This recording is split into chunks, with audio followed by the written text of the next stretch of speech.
Walking slow down my own street. Strangers smile when our eyes meet.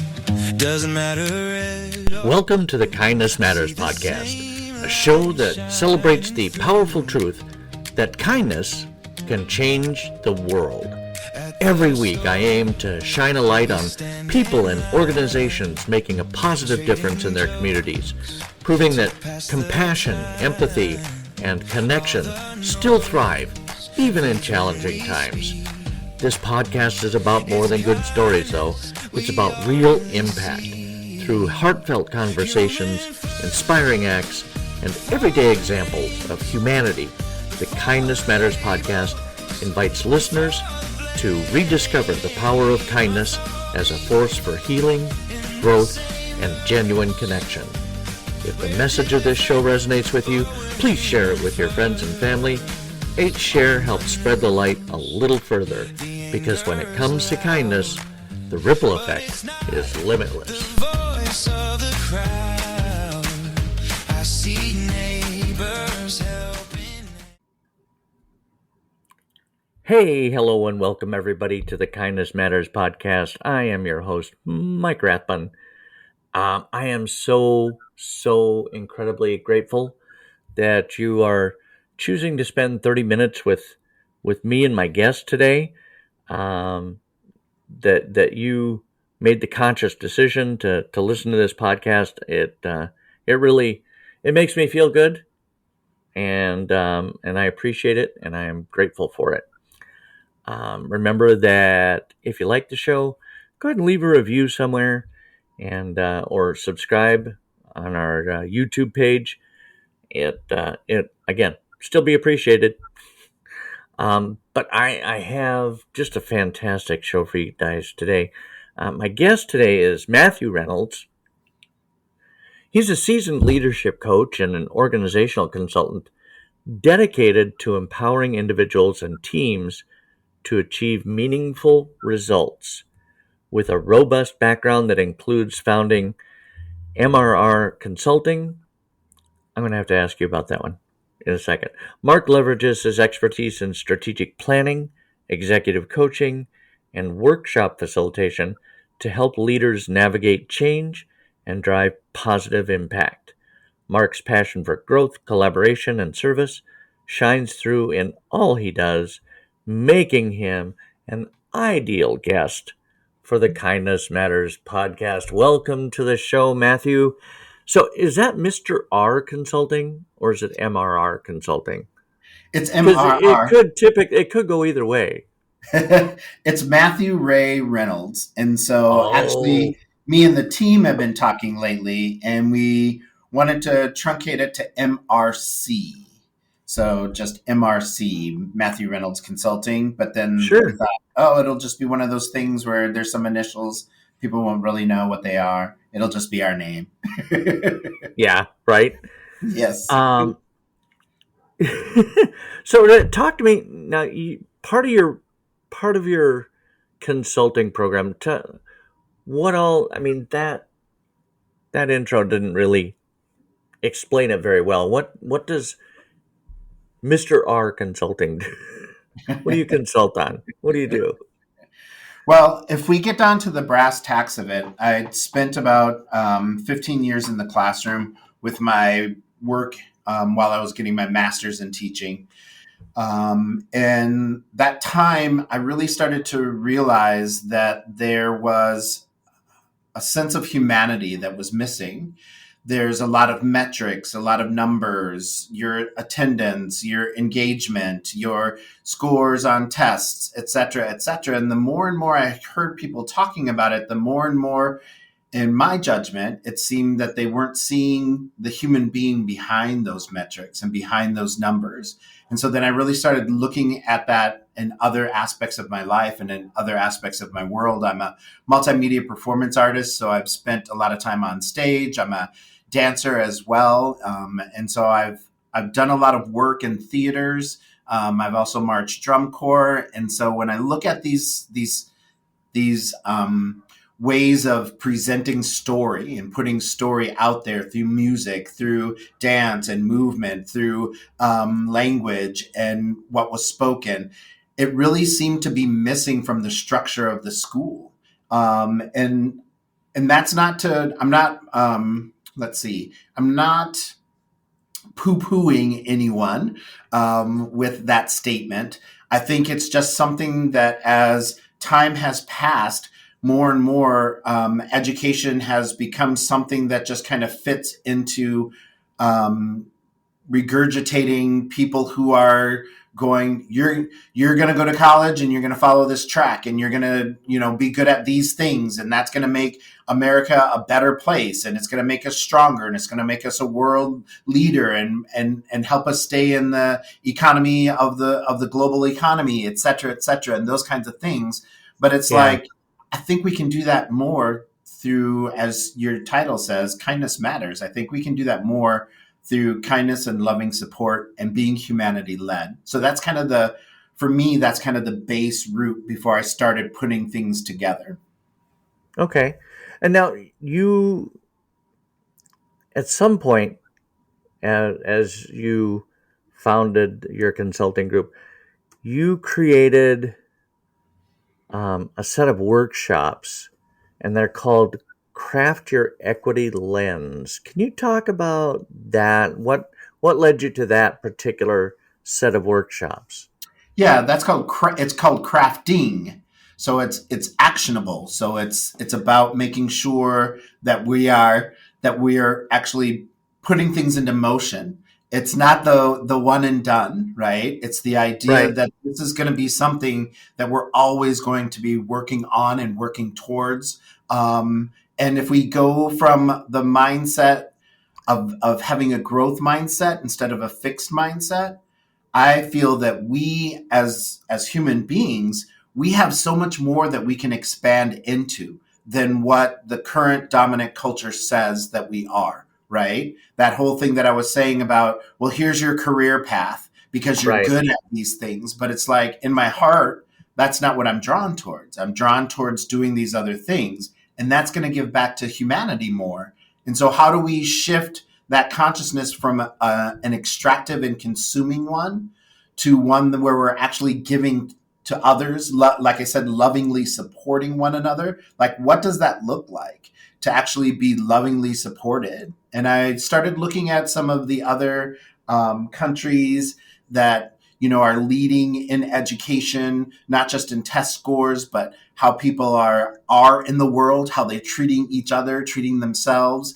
And a lot of it, there's so much more play in the early years, right? There's so much more getting out on the playground, going and exploring in the park, or, the trees, going to a farm, going to these other places in these other countries. And so I started looking at my classroom and going, wow, where's the play? I know I'm a theater teacher and a dance teacher, but where is that play for all of us? And so that was how I kind of started to activate the Crafting Your Equity Lens. That's, and I know they do that especially well in some of the Slavic countries, Finland, Denmark. They really seem to have found that sweet spot between bookwork and play, right? Yes. And not just play, Mike. I want to go a little bit further because I think that ties in with what you're asking of me. So within my class, I used to have the students, we would take 2 weeks. Some classes would take 3 at the very beginning of the year. And we would discuss the Pledge of Allegiance, or we would discuss the national anthem, and we would ask and break it apart. What does it mean to you? Why do you think it was written? Do you understand what each of these words are? And just having these rich and beautiful conversations. And then each student would write their own pledge. Right? I did air quotes there. I just realized it's a podcast. It's an audio podcast, but thanks for that. They'll see it now. They'll see it in their head. Maybe this will make a clip and yeah. Beautiful. And so that's how the students then started to co-create the classroom with me and started to allow their voices to be in there more, allow the trust to be in there more, allow belonging and dignity to be a huge part of the classroom without having to go, we're doing this so that we can build belonging, or we're doing this so that your dignity is seen. It's like, no, Yeah. it just happened. So yeah. So, speaking of that, and maybe your students, can you share a story where someone's equity lens helped them to respond to a challenging situation with empathy and authenticity? Oh my goodness. I'm sorry, I didn't mean to put you on the spot like that. Oh my gosh. No, you're not putting me on the spot in a bad way. That You have is the so many, it's I have hard to so choose which one. I have so many. So I'm going to go to the most recent one. So I've been doing some one-on-one coaching for folks who have crafted their equity lens as well. And one of my new one-on-one folks, she's in Ohio, and she's doing a lot of work for the unhoused folks. And so what happened is, she has rallied folks to go to the city council meetings, to speak at them, to talk. And then all of a sudden the city council meetings turn around and stopped allowing people to speak at them. Ooh, And yeah, exactly. So no. she decided, well, when I look at my equity lens is all about action. And so how do I do this in a way that is going to be actionable, is still going to be impactful, and is still going to see other people's humanity and let our humanity be seen? So they made masks, like the ones we've been wearing for COVID and stuff, and put messages on them, simple 1 or 2 or 3 word messages on a red mask, and went and sat on the meetings as well, and stood outside, when people came through. And so to me, that was a very empathetic way of doing it. And it was also true to her authenticity. And that's one of the things that crafting your equity lens really does for folks. At the base root of it, I asked the question, how much of my thinking is my thinking? So how much of your thinking Yeah, is your thinking, right? And so that helps people start to unlearn some of the things that they've been indoctrinated into, possibly the ways in which they were told that they're supposed to be in the world, how they're supposed to act, how they're supposed to treat themselves and other people, upholding a hierarchical system and a mindset that there's winners and losers, that there's yeah, those that are supposed to be superior. And it's like, no, we're all human beings. So if we take that and break that back down to being in circle with one another, like a lot of indigenous folks do, and we do right. with theater as well, then in that circle, I'm seeing everybody. We're all on an even fitting, and we co-create, and we take responsibility, and we hold each other accountable, and we in integrity to the things that we say we're going to either achieve, get done, or as not so simple. I was going to say as simple, but it's not so simple Right. as living our authentic life, who we truly are, and our authenticity. Yeah, that's amazing. That's perfect. Thank you. So so it sounds like the seeds for your current work were kind of planted during your time as a teacher. Yes. Um, is there a way?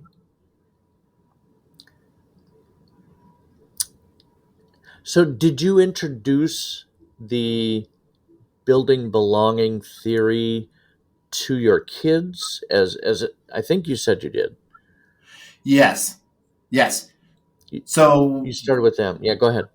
so that's a Brene Brown thing. So Brene Brown out of Houston, Texas. Yeah, Her book, the first one that I read of hers, and I've read every one since then, is The Gift of Imperfections. And within that, there's chapter 4, I believe it is, and it's about fitting in and versus belonging. What is the difference between the two? And how am I fitting in and leaving aspects of myself at the door, or I'm not speaking up for myself? We used to call it the bungee cord buddy, who, through our belt loops, we're hooked to each other, and I can't go anywhere without them. And how does that influence the way that I am in the world, which isn't my authentic self. And so then there Wow. was many, many layers that started to come with it that was all about building belonging. And our mission statement that the students and I came up with was creating community through the arts. And a lot of them were like, for me to be in community, it isn't just I live in this town, or I'm part of 4-H, or I'm part of this, or I'm part of that.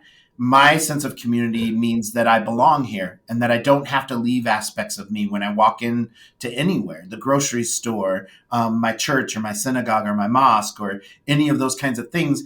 I get to take all of me in there. And that's a new concept for especially the United States culture, I feel. Yeah, for sure. Yeah, we don't think that way. And that's too bad because there are a lot of very successful countries that do think that way and have basically enacted that and kind of perfected it, really. Mm, mm. Um,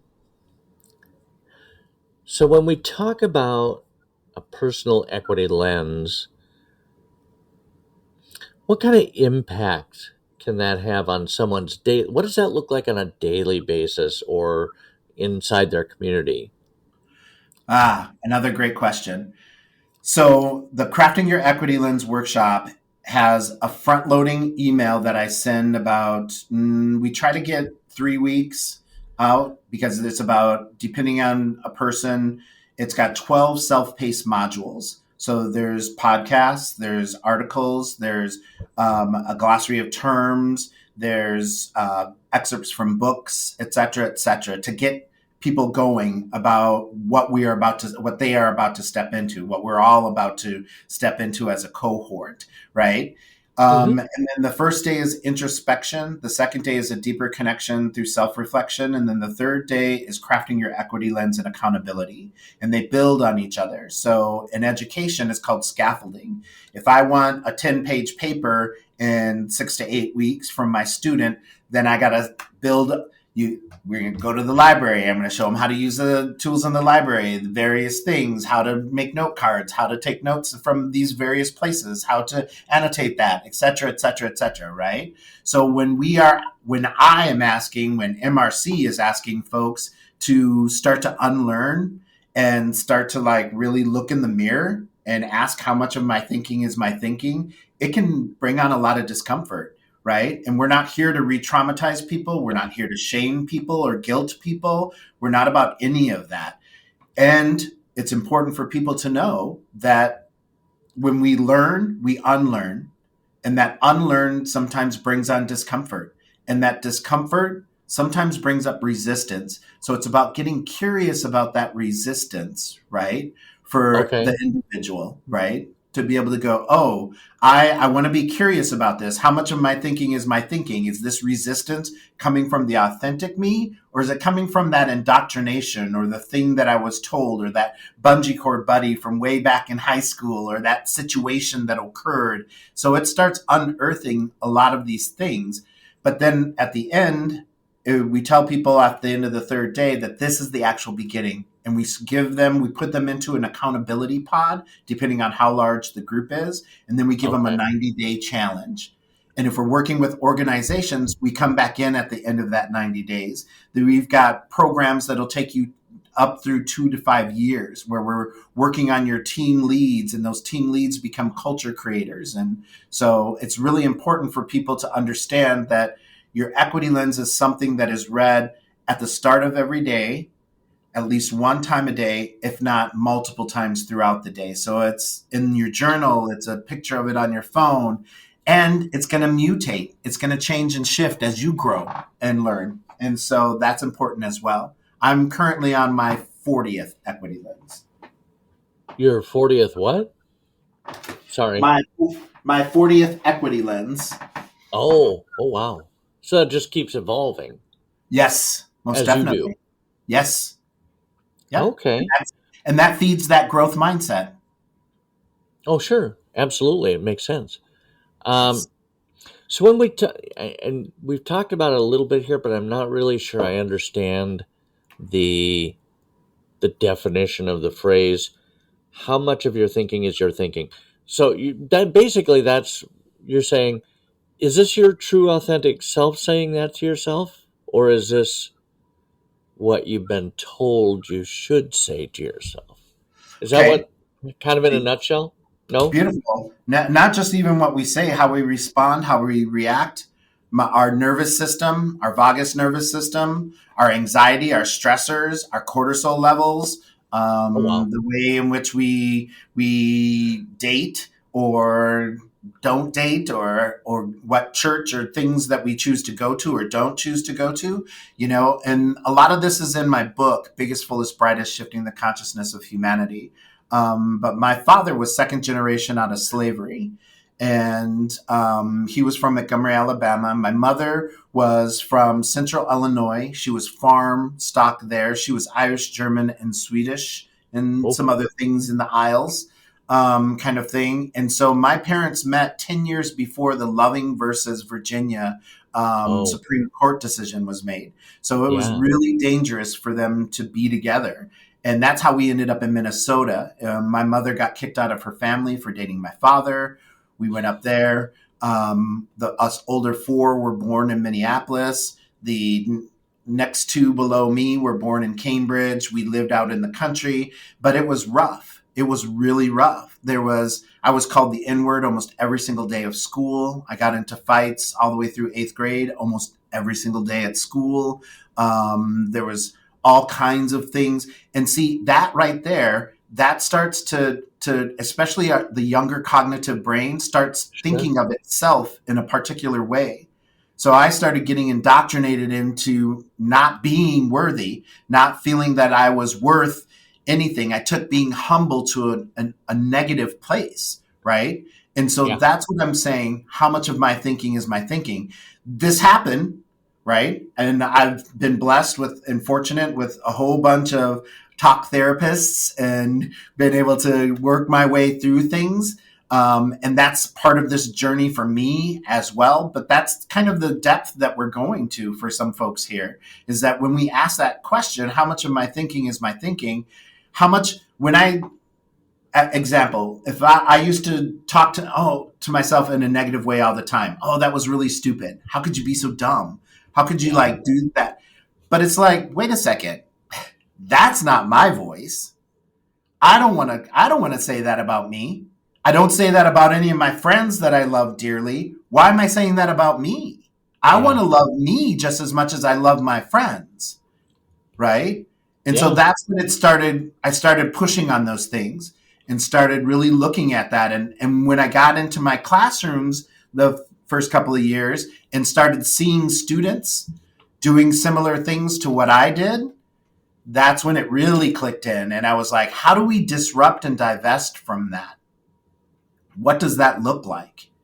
And how, and so through some of the lesson plans and things that I had my students doing, building masks of what other people called them or told them or said to them, and then they could destroy it at the end, but they had to write a monologue with it. All these different things started happening and started going. And that's when, like I said, it just started to like churn, and it became what it is today. And I feel like I'm supposed to be helping educators, students. I've worked with a lot of theaters, professional and semi-professional, and community theaters. I've worked with coding companies. I've worked with um, various companies that do work for those who are neurodivergent and helping them live as independent a life as possible. Just like all these places, right, where the Right. individual who's working there might be not just implicit bias, but other things that are coming up or happening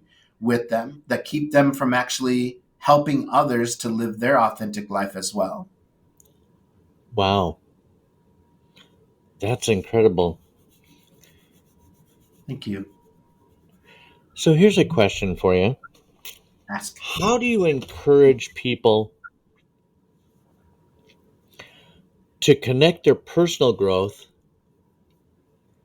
to collective action for stronger communities?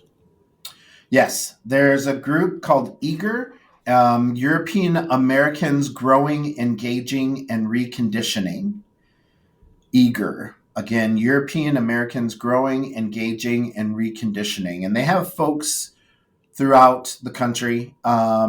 There's a handful of them that they got a hold of me, and they crafted their equity lens. They've got several educators like myself, anti-racism educators, et cetera, that are working with them to really process some of this deep rooted ideas that aren't theirs, right?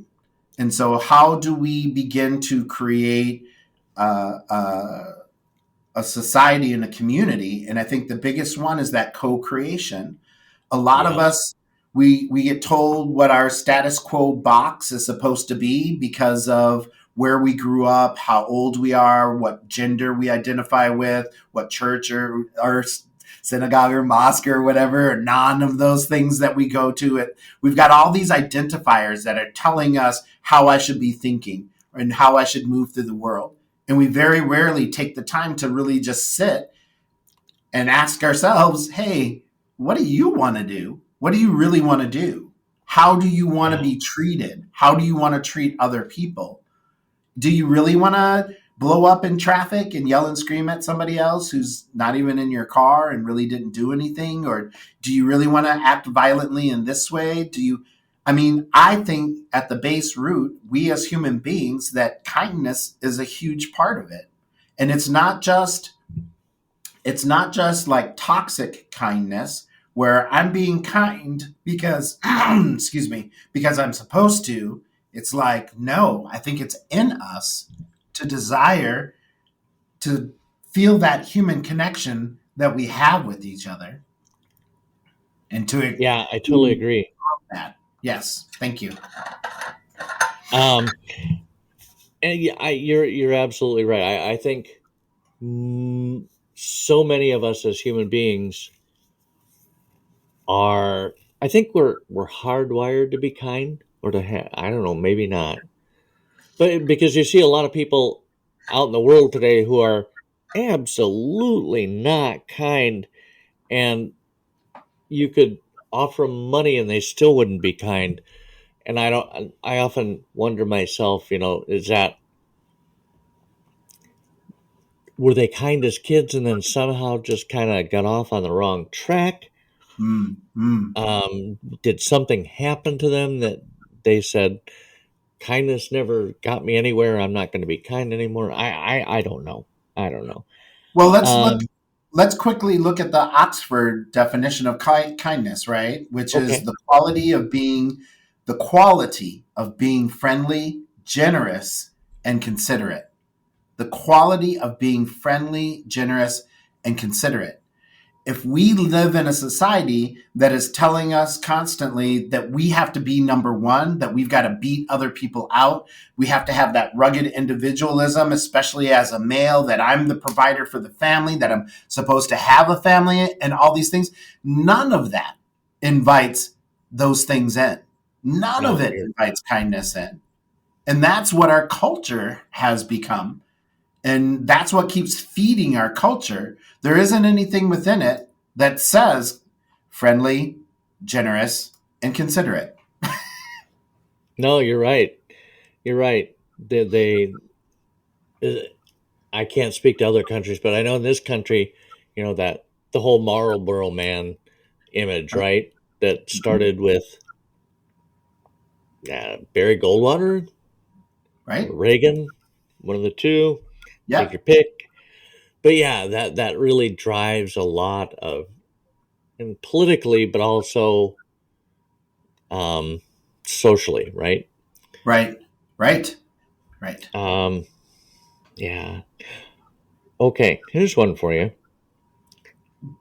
What advice would you give to someone who wants to make a positive difference but feels overwhelmed by the complexity of equity or social justice work? Because there's a lot there, right? I mean, I could see getting easily overwhelmed trying to make a positive difference in equity or social justice work. So again, let's break this down, right? Okay. How much of your thinking is your thinking? So, what is your definition of those things? What is your definition of equity? What is your definition of social justice work? What have you seen? What have you done? How were you treated? Because sometimes people will have come to me with stories of like, well, this thing was happening to this person of color at the grocery store, and I stepped in and I did this, and they got mad at me. And I was like, did you ask them for consent? Did you ask them? Did you say, okay, once they went off on you or did whatever, did you still stay in support? Did you film it? Did you apologize? What did you do? Right? Because more often than not, we're going to step in it and we're going to do something that's wrong because, as we just said, it's not our culture, right? You stepping in and doing things is not our culture. And then we're seeing it, I think, with a lot of the, well, okay, so here we go. With the with the No Kings marches. It's like, I get it. I'm glad that people are out there doing it, so on and so forth. But it's not a protest, it's a march. You're not pushing back up against and disrupting anything. You made agreements with your local township. You stayed on the sidewalk. You said it's only going to be 2 hours. It's only going to be, and you're making all this stuff about signs. You're like somebody, we're going to vote on signs. And the most voted on sign, we collected $1,000 and you're going to get $1,000 after it. And it's like, for myself, and I'll just speak for me, as someone who could not make it through the George Floyd video,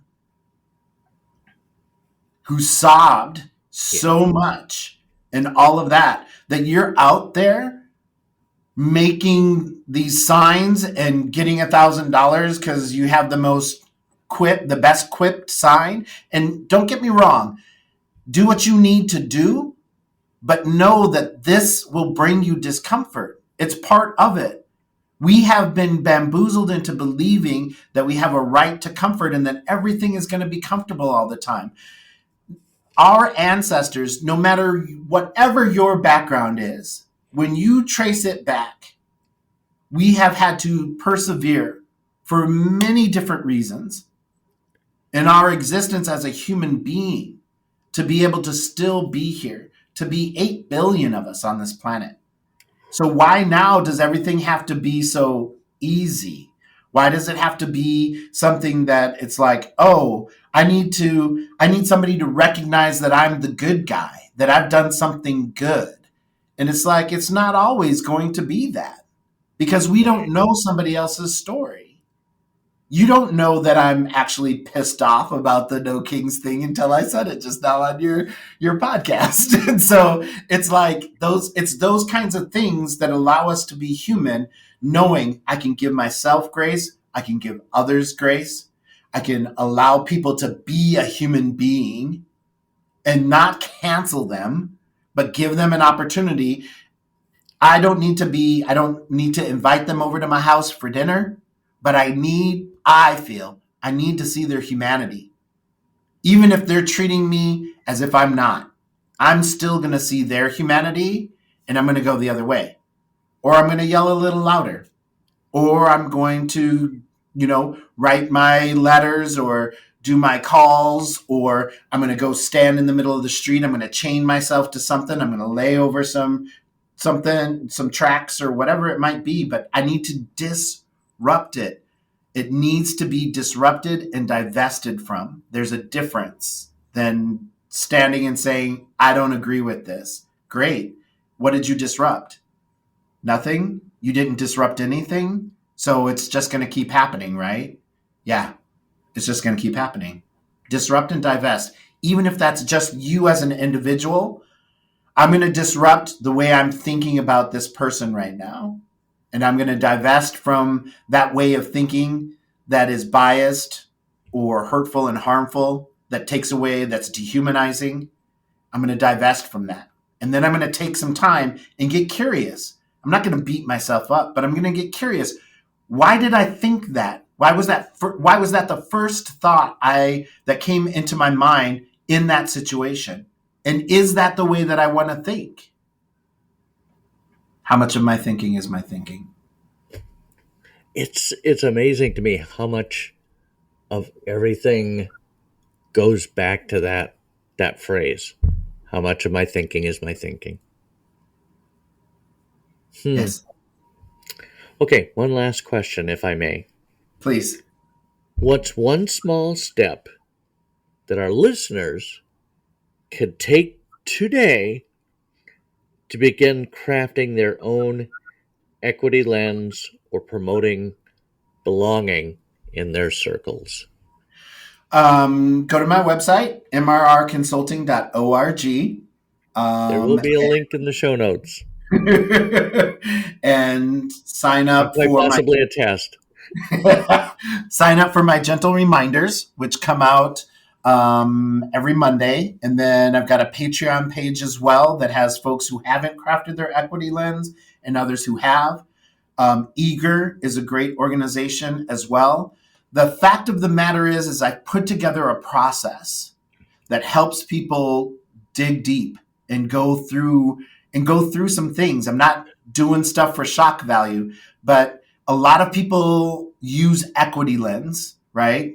And they're like, "Oh, my equity lens." And higher ed here in Oregon uses equity lens as well. But when I read through things, I'm like, that's still upholding some of the dominant culture's ideology. That's still got this hierarchical or capitalistic or there's other things within there. And so who's holding you accountable to that? And that's what I'm trying to build. And so I have quarterly open groups, virtual open groups of crafting your equity lens. I also go and work with other organizations and things. But let me read my 40th equity lens to you all. And that way you can kind of be like, oh, that is the 40th. And there's been a lot of thought that went into that. There's a lot of personal work that went into that. So I am crafting a world from my liberated curiosity, sparked creativity, and activated collaboration. I am nurturing the cultivated joy found in my rebellion so that it can build bridges of solidarity. We are moving as a collective to build a world rooted in love, mutual care, cooperative economies, transformative justice, and abolition. We are bringing forth from our souls the necessary building materials to lay down a foundation of our shared humanity. As a conscious creator of my life, inspired by the youth of future generations, my dreams are crafting a world. Whoa. Wow, that's powerful. And this is not, I mean, you can't just go, okay, well, I'm going to sit down and take my Cosmo test and be done with it in 10, 15 minutes. This is work. Yes.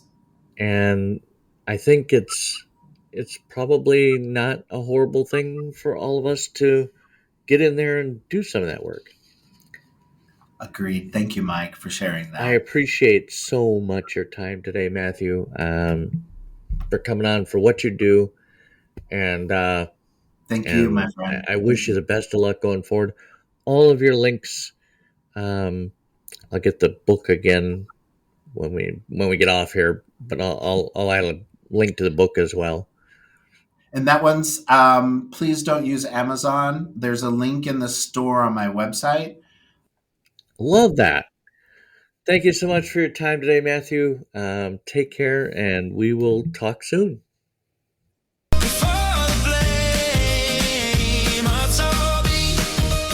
Thank you so much for listening to this episode of the Kindness Matters podcast with my guest, Matthew Reynolds. I hope this episode left you feeling a little easier, a little more hopeful about the state of the world that we all share. If you enjoyed this episode, please feel free to tell your friends, family, and coworkers about us. Also, don't forget to subscribe to our newsletter for more uplifting content. It's free, and there's a link in the show notes. You've been listening to the Kindness Matters podcast. We will be back again next week with a brand new episode, and we would be honored if you would join us again. Until then, remember, kindness matters. and so do you.